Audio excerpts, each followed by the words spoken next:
So we're on the flight deck of the USS Midway here in San Diego Harbor. This is a CJ3, I believe, aircraft tug, and it has some interesting features.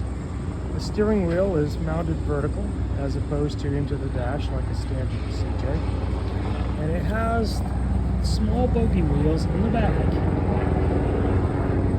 that allows it to turn a very quick.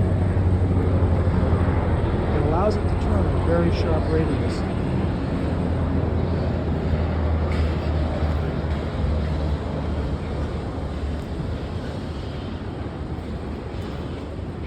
Has a standard dashboard and standard shift controls.